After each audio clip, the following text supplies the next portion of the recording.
Frontline Updates, where we delve deep into military strategies and updates from conflict zones.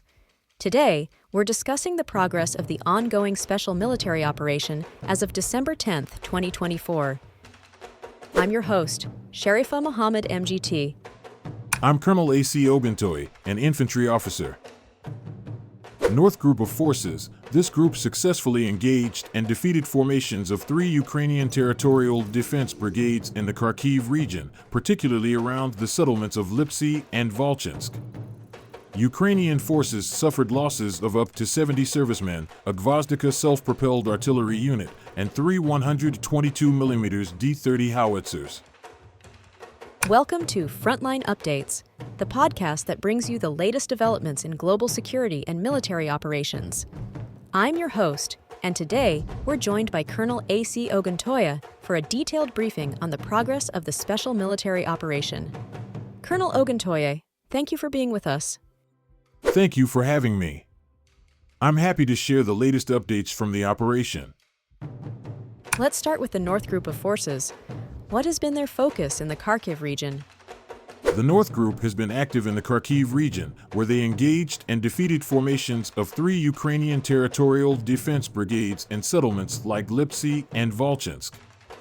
The enemy suffered losses of up to 70 servicemen, a Gvozdika self-propelled artillery unit, and 3 122mm D-30 howitzers. How do these operations impact the larger strategy in this sector? These victories disrupt Ukrainian defenses in the region and secure critical positions for future operational advancements. Moving on to the West Group, what's the situation there? The West Group improved their tactical positioning, defeating Ukrainian mechanized, airmobile, and territorial defense brigades across several settlements, including Andriivka, Kupiansk, and Torskoy. They repelled 14 counterattacks, resulting in significant enemy losses, including 530 servicemen, a tank, and multiple artillery units. Were there any additional strategic accomplishments? Yes, beyond inflicting heavy casualties, we neutralized critical Ukrainian artillery and electronic warfare stations, further degrading their operational capabilities. What's the latest from the Southern Group of Forces? The Southern Group advanced further into enemy defenses, engaging Ukrainian mechanized, mountain assault, and airborne assault brigades in areas like Kurakovo and Anavka in the Donetsk People's Republic. They repelled 2 counterattacks, inflicting losses of 225 servicemen and destroying several combat vehicles. How does this contribute to the overall operation? These operations strengthen our hold in strategic areas and limit the enemy's ability to mount effective counteroffensives. The Center Group seems to have been quite active. What updates do you have? The Center Group has been particularly effective, liberating the settlement of Zelto and engaging Ukrainian forces in locations like Dzerzhinsk and Dmitrov. They repelled 8 counterattacks and inflicted over 575 casualties, along with destroying key assets, including U.S.-made Bradley infantry fighting vehicles. What's the significance of these advancements? By securing these areas, we've disrupted the enemy's supply lines and weakened their defensive depth significantly. Let's turn to the East Group. What progress has been made? The East Group strengthened their positions along the front, defeating Ukrainian mechanized and territorial defense brigades in areas like Konstantinopol and Velika Novosayolka. They repelled 4 counterattacks, with Ukrainian forces losing 160 servicemen and advanced artillery assets, including a U.S.-made Paladin self-propelled artillery mount. And how has the DNEPR Group contributed?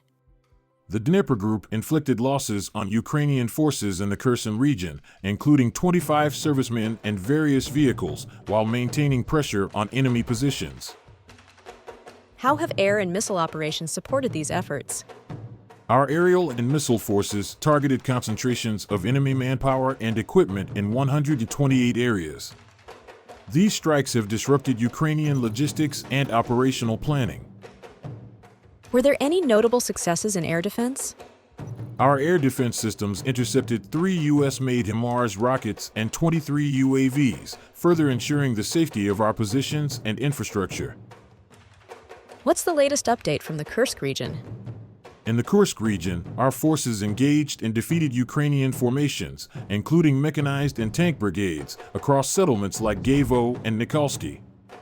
Over the past 24 hours, Ukrainian losses exceeded 200 servicemen, along with the destruction of multiple armored vehicles and mortars. In sum, the Kursk region remains a contested area with ongoing military engagements and evolving political dynamics. The situation is fluid, with both Ukrainian and Russian forces striving to assert control over strategic locations. Colonel, thank you for providing such a detailed briefing on the current military situation.